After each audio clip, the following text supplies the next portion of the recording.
A atitude de um indivíduo muda tudo no coletivo. A nossa história inspiradora de hoje vem lá de Rio Bonito, região metropolitana do Rio de Janeiro. E o indivíduo em questão é o Zeca Novaes, que veio nos contar um pouco da história dele, que é uma história realmente linda. Essa garotada, essa arte toda está dentro de uma lona que se chama Lona na Lua.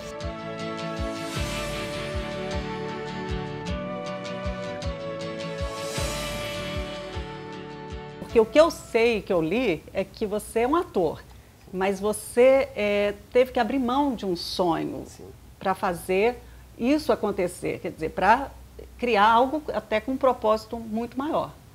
Me conta um pouco. Eu costumo dizer que o Lona na Lua, ele nasce de uma sequência infinita de fracassos, né? É uma frase que eu sempre falo. E eu, por ter fracassado em minha profissão, né? Enquanto jovem, que não conseguia espaço, não conseguia exercer a minha profissão de ator, eu só queria sobreviver como ator, eu só queria fazer a minha arte. Mas por morar numa cidade muito afastada, onde não há um equipamento cultural, onde, né, se ofereça as oficinas, se ofereça os cursos preparatórios para conseguir buscar esse sonho, essa profissão, eu entendi que eu teria que ser essa mola propulsora dentro da minha cidade. Mas o quanto foi difícil para você entender isso? Porque eu também soube que você chegou a ir para uma semifinal, numa seleção no Caldeirão do Hulk. Sim, em 2007 eu participei de um concurso no Caldeirão do Hulk, em que 2 jovens fariam parte de uma novela, da Malhação, e eu fui eliminado na fase semifinal, eram 21 mil inscritos, eu fui eliminado na fase semifinal. Uau. Lá. O Caio Castro ganhou, que hoje em dia é estrela de televisão. Enfim, e foi mais uma das histórias de fracasso, de dificuldade, meio à arte, que se talvez na minha geração, na minha época, eu tivesse uma lona na lua no meu caminho, as coisas poderiam ser diferentes. E eu resolvi filtrar isso e poder proporcionar a molecada que eu não tive, para que a molecada não passasse pelas dificuldades, pelos perrengues que eu passei na minha geração. Então hoje lá em Rio Bonito você tem uma geração de crianças e adolescentes que fazem oficina de teatro, circo, música, dança, tudo de forma gratuita e que principalmente a gente utiliza a arte como ferramenta de inclusão. Quando eu li que você tinha sido eliminado e que você... Eu fiquei imaginando, né? Não estava escrito, mas que o quanto foi difícil assim, aceitar. Você dar a volta por cima, você transformar isso em algo que aí agora você vê que fazia sentido, né? Que te colocou no outro caminho, que é o desafio. Como é que você deu, essa chave virou na sua cabeça? Nada na sua vida está ali por acaso, muita coisa está escrita mesmo. E eu tive que digerir e transformar aquela frustração, aquela dor, aquele momento de decepção, né, dos sonhos do menino, em algo maior. E algo que fosse maior que o Zeca na arte de interpretar. Maior do que o meu sonho de sobreviver interpretando como ator.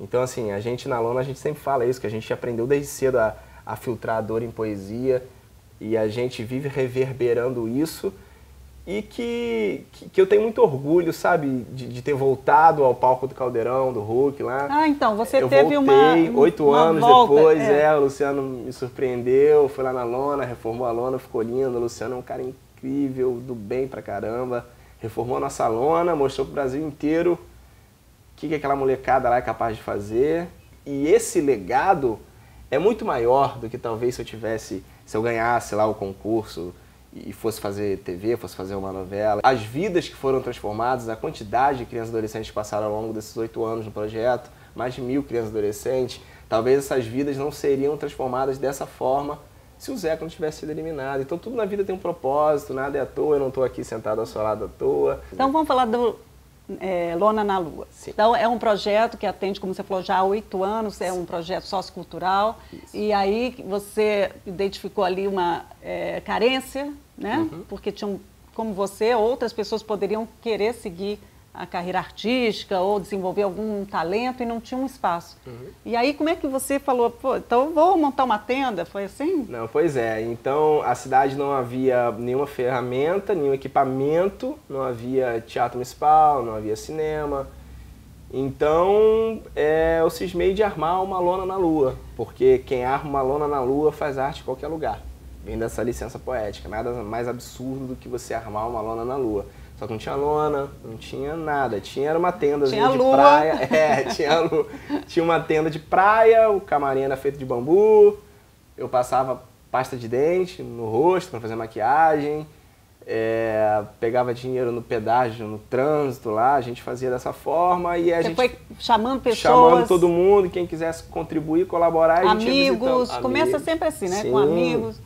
E a própria garotada, né? Que a essa altura eu já estava atuando como amigo da escola, já estava oferecendo oficinas de teatro de forma gratuita na escola. Porque assim que eu sou eliminado do programa do Caldeirão do Hulk, eu resolvo utilizar esses 5 minutinhos de evidência na TV, que eu saberia que isso ia acabar em determinado momento, para ir para as escolas, apresentar para a molecada o que a arte poderia fazer com a vida deles. Juntei a garotada, juntei alguns voluntários, fomos para as comunidades, e aí o Lona na Lua nasce dessa forma mambembe, dessa forma visceral, orgânica, cheia de amor, poesia, verdade.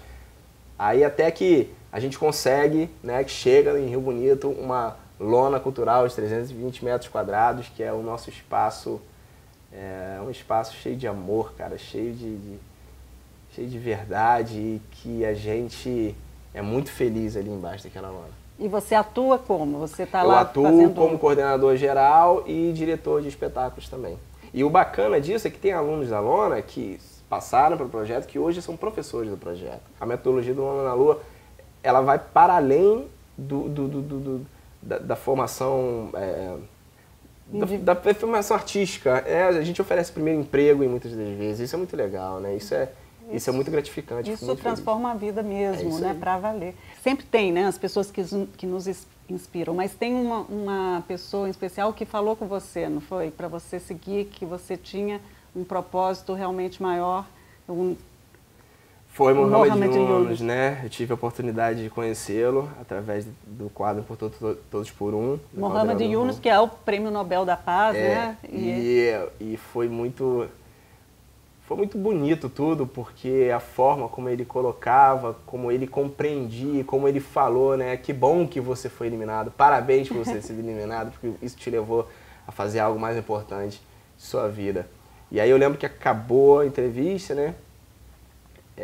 E aí eu chorava igual criança, chorava, e a galera da produção, pô, Zeca, é isso aí, cara, e eu até me emociono de novo, porque, sabe, é muito bacana esses encontros, a vida proporciona tantos encontros bonitos pra gente, sabe, eu acredito nessa rede de gente que vai se encontrando na estrada, e aquele foi um momento tão bonito que, pô, cara, tipo, eu sou um cara de Rio Bonito, sabe, eu trabalhei tanto e eu tô de frente com esse cara que é inspiração para tanta gente, que mudou a vida de tanta gente, e ele trocar isso comigo, né, dizer que também se inspirava na minha história e como eu me inspiro na dele, enfim, foi um momento muito especial na minha vida e que eu tenho muito orgulho. Você está aqui falando, parece fácil e não é, a gente sabe, né, que tem vários desafios, mas se eu pedisse para você assim, colocar qual foi o maior desafio nesse tempo que você fez e construiu e está fazendo essa transformação na vida dessas pessoas? Sem dúvidas, quando a gente perde a Rafaela Dias, que era produtora, minha amiga, era uma aluna que começou comigo fazendo aula de teatro e aos poucos foi se tornando uma grande parceira. O pessoal da Lona fala que eu sou o Quixote e ela era o Sancho Panza. A Rafaela faleceu com 21 anos em 2012, dia 1º de maio de 2012. E foi um momento que eu não sabia o que fazer, porque apresentar a dor da morte para crianças dentro de um projeto onde só se fala de amor, de sonhos, do que você vai ser daqui a um tempo, do que você vai fazer, e você saber lidar com isso num universo tão cheio de amores, cores e flores, foi muito difícil para mim. Aí a gente teve que aprender a lidar com isso e fazer arte para ela, com ela e por ela. E para onde eu puder levar o nome e a obra dela, eu vou levar, porque no meu lugar, se ela tivesse ficado, ela faria a mesma coisa. Se você tivesse o poder de mudar o mundo no sentido amplo mesmo, o que você faria? Eu pediria para que as pessoas se respeitassem mais as diferenças. Eu acho que tudo que acontece de ruim é porque as pessoas não respeitam as diferenças. Tudo parte da desigualdade social, que eu tento combater através da arte, né? Mas eu acho que as pessoas têm que se respeitar as diferenças, respeitar o outro, para que tenha menos maldade, tenha menos guerra, menos ambição. Eu queria que tivesse mais educação, sabe? Eu não sei o que eu poderia fazer para contribuir, né, com um mundo melhor. Que eu não posso mudar o mundo. Você já faz, você já faz isso. Desculpa. Mas o mundo, eu não sei, mas o mundo é minha volta, eu faço questão de tentar fazer alguma coisa. Claro. Eu tenho essa indignação em mim, sabe? Mas Você tem algum apoio, conta com algum apoio, eu digo, financeiro? Hoje o Lona na Lua tem apoio do Instituto FI, que é um instituto muito importante aqui do Rio de Janeiro, que presta apoio e assistência a várias ONGs. E a gente está com apoio da Petrobras, através da Secretaria de Cultura do Estado do Rio de Janeiro e da Lei de Incentivo à Cultura.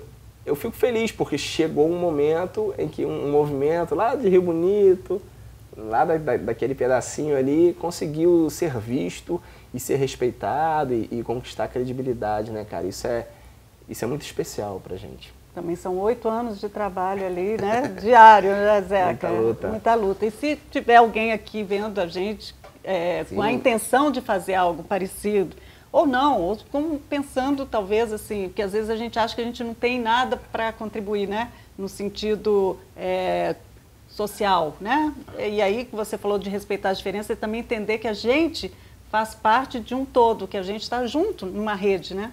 O que você pode dizer para uma pessoa que está aí pensando que não tem saída ou não tem perspectiva até para ela própria e nem que ela tenha algum sentido, né, no mundo? Eu acho que todo mundo pode contribuir de alguma forma. Por exemplo, hoje eu estou aqui ao seu lado, dando essa entrevista, estou muito feliz de estar aqui, mas tem pessoas que talvez não tenham essa oportunidade de estar aqui, não tenham a oportunidade de estar no Caldeirão do Hulk, na TV Globo, falando de seus movimentos, seus projetos, mas que fazem coisas muito bonitas. E que às vezes a gente mora do lado da casa dessas pessoas, do lado de uma creche, do lado de um lar para idosos, do lado de uma ONG que presta uma assistência bacana para a comunidade e a gente não contribui. Então a minha dica é que contribua, cara. Contribua com o movimento, contribua com o movimento do terceiro setor. Tem muita gente boa fazendo muita coisa de forma anônima nesse país. Eu acredito muito no terceiro setor e acredito que nós temos sim esse poder, superpoder de transformar todo mundo junto naquela rede de gente gigante que eu falei com você, né? Zeca, muito obrigada. Olha, eu agradeço. Foi maravilhoso, sabia que ia ser também, né? Eu falei, só pode ser com essa história. Estou muito feliz de estar aqui. Obrigado, gente. Oi, se você gostou desse vídeo, então se inscreva no nosso canal para receber as histórias que a gente tem para contar. E também dê uma curtida, compartilhe com seus amigos e faça um comentário, melhor ainda, para a gente começar a trocar uma ideia.